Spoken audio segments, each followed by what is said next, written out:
think we are now live. I'm not quite sure. Maybe I need to turn down this here. Sorry about the admin. But my name is Jack from tofluency.com. And this is a live English lesson where I'm going to talk about cultural differences between the UK and America. And I'm recording this lesson live, so if you're watching the replay, welcome to you. It's great to have you here. I'm seeing that it's working okay now. Again, sorry about all the admin I have to do to get these lessons going. I'm just going to move my camera slightly. There we go. So I decided just to do this live lesson spontaneously. So I made a video on being spontaneous. And this just means to do something without prior planning, without really thinking about it. So spontaneously, I was thinking, what am I going to do today? Oh, I'll go live right now. So I decided to come on the live lesson. So if you are here and you're watching, then welcome to you. It's great to have you. Again, if you're watching the replay, then welcome to you as well. So we're going to talk about some differences between the UK and America, some cultural differences. And I've put part 1 in the headline because I feel like this can be an ongoing series. What this is going to do is it's going to give you some really good listening practice, some good content to listen to based around a theme that interests a lot of people, to know the difference between two different cultures. Now, I have been living in America for 6 years now. I'm originally from the UK, but now I live here in the United States. And someone just asked me the question live on chat, where do you live? So I live in Asheville, North Carolina. It's a great place in the mountains. And as I said before, I've been here for 6 years. So I know the difference between the UK and America. Now, I was asked this question in an interview recently.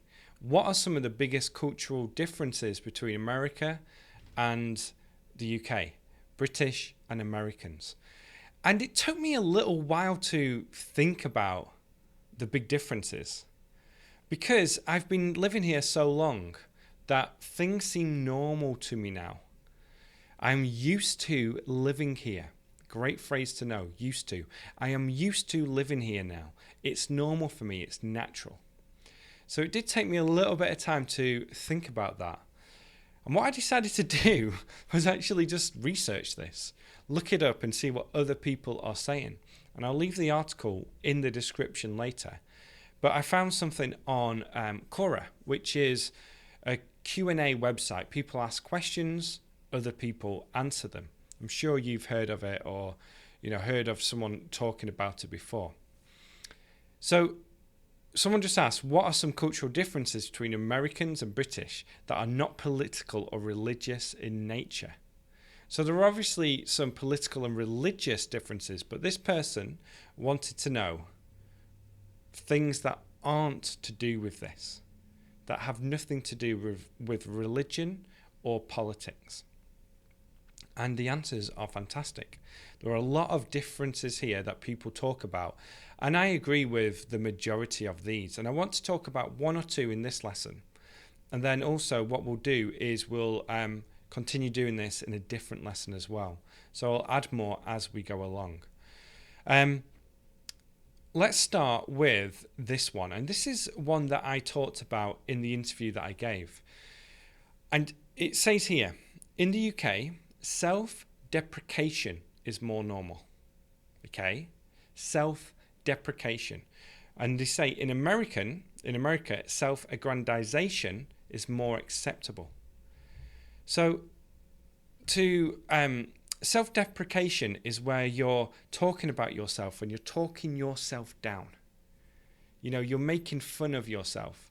You're saying, yeah, I did this, but it wasn't that big of a deal. So let's say that, you get a new job or you get you complete a project that someone's been wanting you to do for a while. It's a huge project and everyone's saying, congratulations, you finished this project. You say, yeah, it was pretty easy. I managed to do it. Whereas in America, people tend to say things like, yeah, I know, I really worked hard. This is what I can do.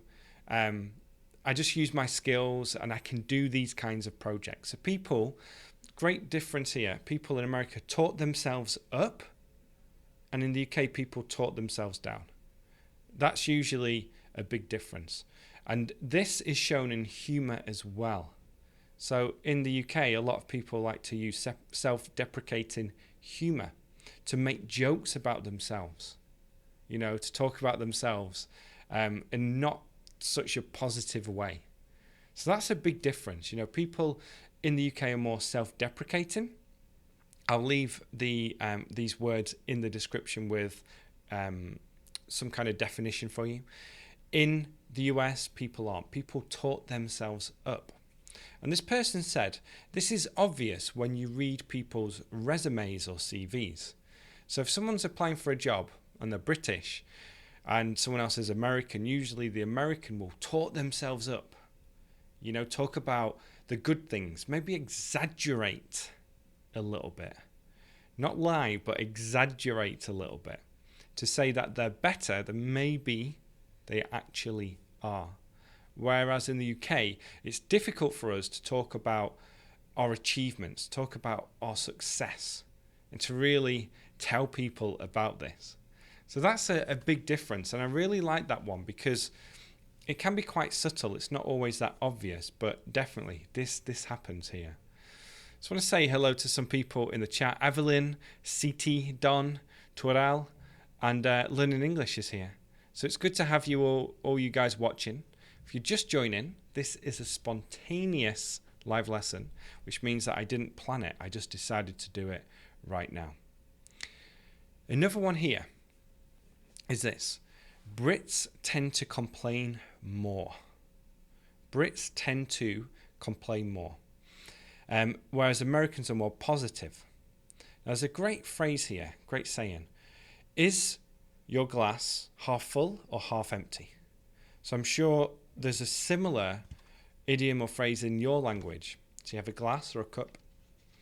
And if it's here, you say if your glass is half full, then you are an optimist. If it's half empty, you're a pessimist. And Brits tend to complain more. They would say like, oh, I've only got half of this left.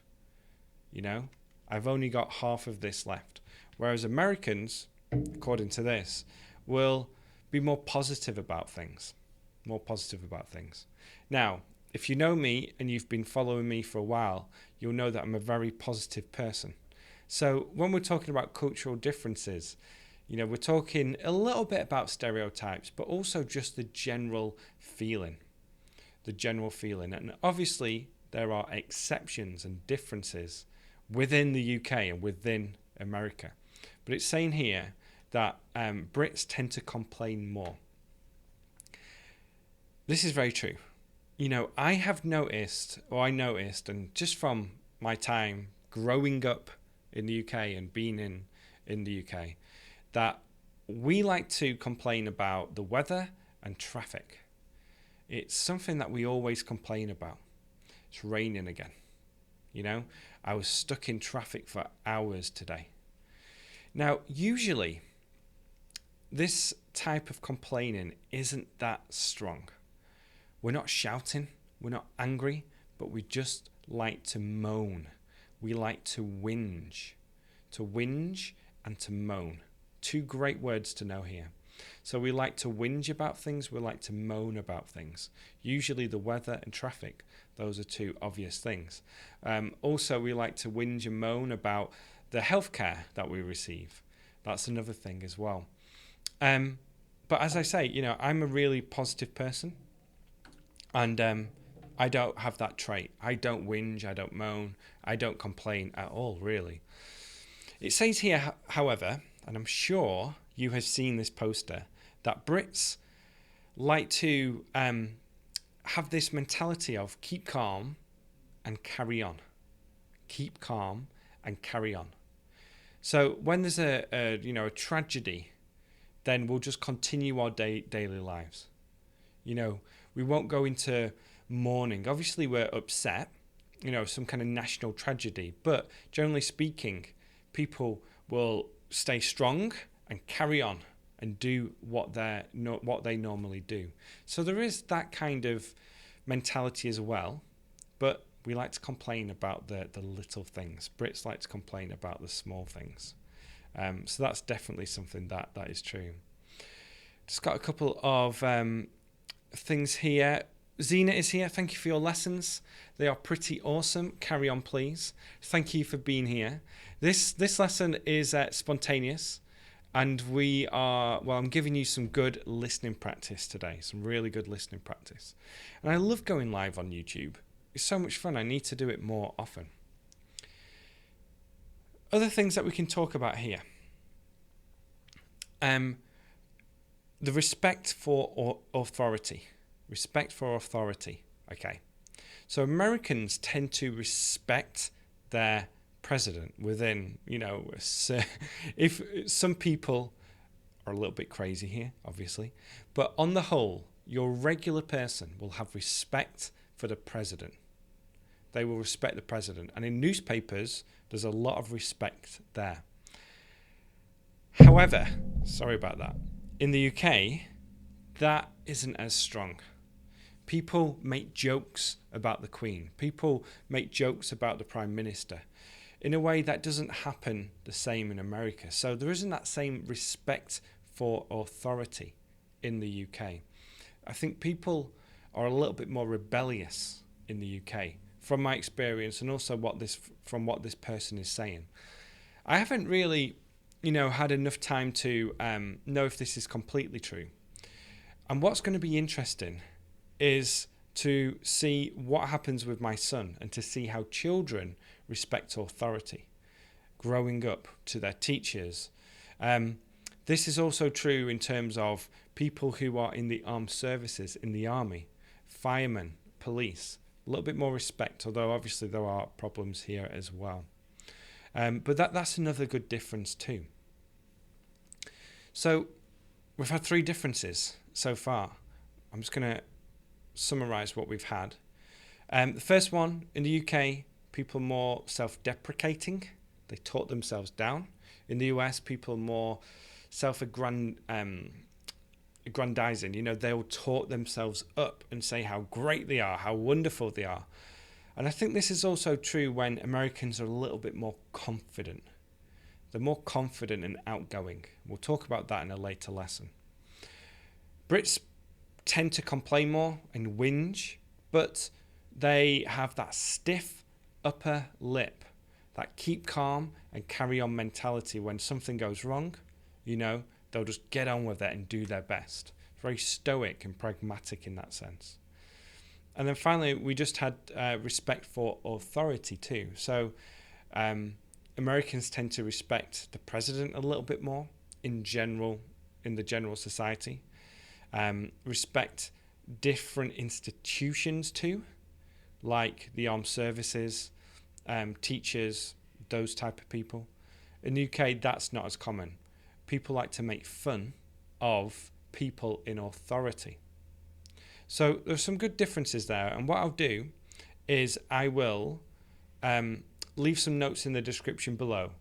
And this will allow you to understand the words and phrases that I've used in this lesson.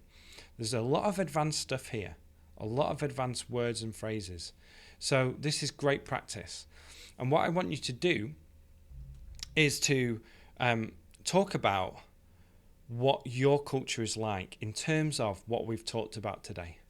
You can choose 1, you can choose 2 or 3, but just say, you know, what your culture is like when it comes to respect for authority, about confidence, about anything that we've talked about. So I'd love to hear your thoughts on this and to know exactly where you're from. So tell me where you're from when you're answering this.